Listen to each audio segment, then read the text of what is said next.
Mega power star Ram Charan గత 2 ఏళ్లుగా hit కోసం మొహం వాచిపోయి ఉన్నాడు. ఏ సినిమా చేయాలో కూడా క్లారిటీ లేని పరిస్థితి.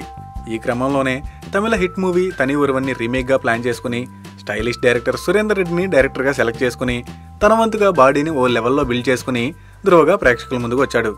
ఆల్మోస్ట్ 0 అంచనాలతో ఈ రోజు విడుదలైన ఈ సినిమా ఆడియన్స్ని ఎంతవరకు ఆకట్టుకుంటుందో చూద్దాం. కథ విషయానికి వస్తే సంఘ విద్రోహులను కాదు, ఆ విద్రోహులను తయారు చేసే వ్యవస్థను నాశనం చేయాలి అనే దృఢ నిశ్చయంతో పోలీస్ ఆఫీసర్గా మారిన వ్యక్తి ధృవ రామ్ చరణ్. 100 మంది దొంగలను పట్టుకోవడం కంటే ఆ దొంగలకు సహాయం చేసే మెయిన్ పిల్లర్ని దెబ్బ కొట్టాలనుకుంటాడు. ఆ మెయిన్ పిల్లరే సిద్ధార్థ్ అభిమన్యు అరవింద్ స్వామి. మెడికల్ సైంటిస్ట్గా, ప్రొఫెషనల్ బిజినెస్ మెన్గా పైకి కనిపిస్తూ ఎవరికీ తెలియకుండా ప్రభుత్వాన్ని సైతం శాసిస్తూ ఉంటాడు.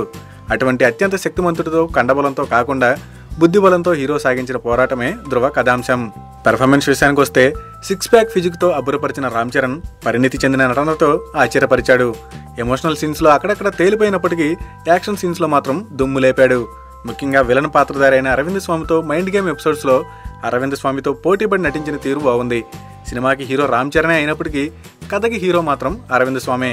సూపర్ స్టైలిష్గా అరవింద్ స్వామి సరికొత్త విలనిజాన్ని చాలా పద్ధతిగా పండించిన విధానం సినిమాకి మెయిన్ హైలైట్. డైలాగ్ డెలివరీ మొదలుకొని బాడీ లాంగ్వేజ్ వరకు అన్ని విషయాల్లోనూ హీరోని డామినేట్ చేసేస్తుంటాడు అరవింద్ స్వామి. రకుల్ ప్రీత్ ఈ సినిమాలో గ్లామర్ డోస్ మరింతగా పెంచింది.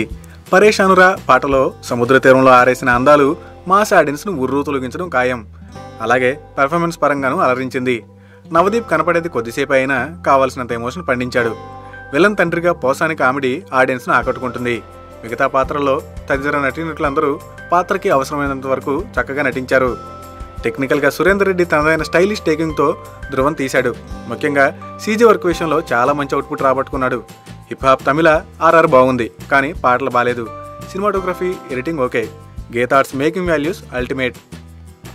ఓవరాల్గా ధృవని మెగా ఫ్యాన్స్కి బాగా నచ్చడంతో పాటు కామన్ ఆడియన్ కూడా ఒకసారి చూడగలిగేలా తీయడంలో రామ్ చరణ్, సురేందర్ రెడ్డి సక్సెస్ అయ్యారని చెప్పాలి. మరిన్ని ఫ్రెష్ ఫిల్మ్ అప్డేట్స్ కోసం మా TFC మీడియా ఛానల్ ని సబ్స్క్రైబ్ చేసుకోండి.